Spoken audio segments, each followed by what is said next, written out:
দুই দিনে সারা দেশে ৮০ লাখ পিস গরু ছাগলের চামড়া সংগ্রহ হয়েছে, যা মোট কোরবানির ৭০%। লক্ষ্যমাত্রা অনুযায়ী ১ কোটি চামড়া সংগ্রহে আশাবাদী ট্যানারি মালিকরা।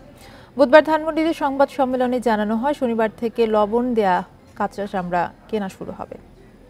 এখন জন্ম সনদ দিয়ে খোলো বিকাশ স্টুডেন্ট অ্যাকাউন্ট। নিজের বিকাশ নিজে কর। সারা বছরের অর্ধেক চামড়া সংগ্রহ হয় কোরবানির ঈদে। মৌসুমী ব্যবসায়ীদের কাছ থেকে কাঁচা চামড়া কেনেন আড়তদাররা। তারা ট্যানারি মালিকদের কাছে বিক্রি করেন লবণজাত চামড়া। সংবাদ সম্মেলনে ট্যানারি মালিকরা জানান, ২ দিনে সাভার শিল্পনগরীতে ৫.৫ লাখ পিস কাঁচা চামড়া সংগ্রহ হয়েছে।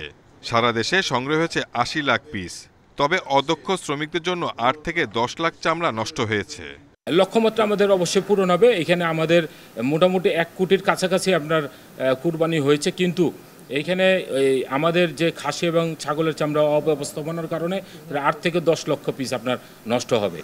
এবারও নির্ধারিত দামে কাঁচা চামড়া বিক্রি হয়নি, জানতে চাওয়া হয় এমন অভিযোগ নিয়ে।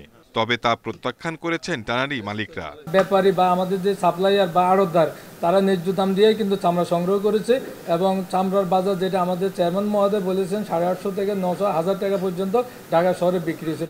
সাভার শিল্পনগরীর কেন্দ্রীয় বর্জ্য শোধনাগার আন্তর্জাতিক মানের না হওয়ায় নতুন বাজার তৈরি হচ্ছে না বলে অভিযোগ করেন ব্যবসায়ীরা। উপকরণ চামড়া শাহিদ আহমেদ, ইন্ডিপেন্ডেন্ট নিউজ, ঢাকা।